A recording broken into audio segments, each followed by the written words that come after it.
Kuna wanaume ambao wanatesa jamani. Yaani hapa juzi kuna tukio limetokea ambayo ni tukio la kusikitisha. Picha ilianza, kuna huyo msichana alikimbizwa hospitali na watoto wake wawili. Shida nini? Amekunywa sumu, kaonyesha na watoto wake wawili sumu. Sasa katika kufuatilia ile ndo tukaja kugundua kwamba huyu msichana alikuwa anasoma. Alikuwa anafaulu vizuri tu darasani. Baadaye akaja kukutana na huyo kaka. Katika ile kukutana, msichana akaanza kusawadi masomo, akawa anafuata tu huyo kaka. Nyumbani wakawa wameongea naye sana, wanamshauri kwamba focus na masomo kwanza, hayo mambo yapo tu, lakini msichana akawa haelewi hayo mambo. Baadaye wazazi wakaona okay, kama umeamua kwenda kuishi na mwanaume, nenda naye. Baadaye akapata mimba, kazaa watoto wawili. Sasa baada ya kuzaa mtoto wa kwanza, mwanaume akaanza kubadilika. Akawa haeleweki, akawa haambiliki, anaenda analewa huko, analeta wanawake nyumbani.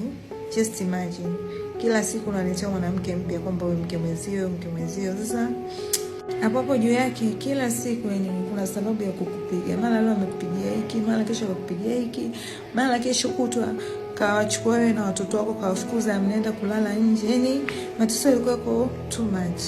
Dada watu wakaona kwa haya mateso akawa anatishia kwamba mimi ukiendelea kunifanyia hivi nitakuja kujiua. Mwanaume kwani anajali? Jiwe, kama unataka kujiua jiwe, ndo kana mwambia hivi. Sasa siku hiyo ya mwisho kupa kumetokea ugomvi ambao haieleweki chanzo chake ni nini.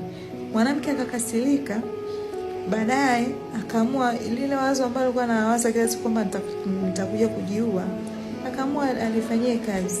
Kachukua sumu yenyewe alochukua ni zile za kwenda kumwagia na ndio mashambani, zile dawa za mashambani. Kachukua sumu, kanywa yeye, kaonyesha na watoto. Baadaye sasa kajifungia ndani. Baadaye majirani wanapita, wanasikia watoto wanalalamika, yani kama watu wanaumia sana. Ndio kwenda kuvunja mlango, kufungua na kuta watoto wanatoka mapovu mdomoni, mama naye anatoka mapovu. Yani wakaona hawa watu wamefanya kitu ambacho sicho sawa. Wakawachukua wakakimbiza hospitali. Kufika hospitali wote wakapelekwa ICU, maana watu walikuwa kwenye hali mbaya. Baadaye baada ya kuhudumia sana, baada ya kuhangaika nao sana, bahati mbaya watoto wake wawili hao wakawa wamefariki, akawa amebaki. Sasa mama anaendelea vizuri, ila watoto ndo wamefariki. Baadaye mama akaanza kujutia, mama kwa nini nimefanya hivyo? Lakini ndo watoto washaenda hapo, hakuna mtu anayemuelewa huyo mama. Kila mtu anasema kama ulikuwa unataka kufa, si ungekufa mwenyewe? Watoto wangu wangebaki na nani? Kwa nini umeambiwa mtu akizaliwa riski yake lazima atakuwa nayo.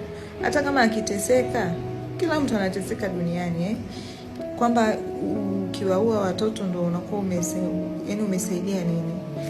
Kwa yani akawa amekaa hapo wakati anaendelea kupatiwa matibabu, amefungwa pingu kwenye kitanda na ana mapolisi wawili hapo 24/7. Wote wako wanamwangalia hapo. Yani ukimwangalia mama ni mtu ambaye ana stress. Ana stress kiasi kwamba unaona kabisa huyu mtu akipewa chance ataenda kujimaliza, atakunywa sumu tu afi. Maana kwenda jela sio mchezo.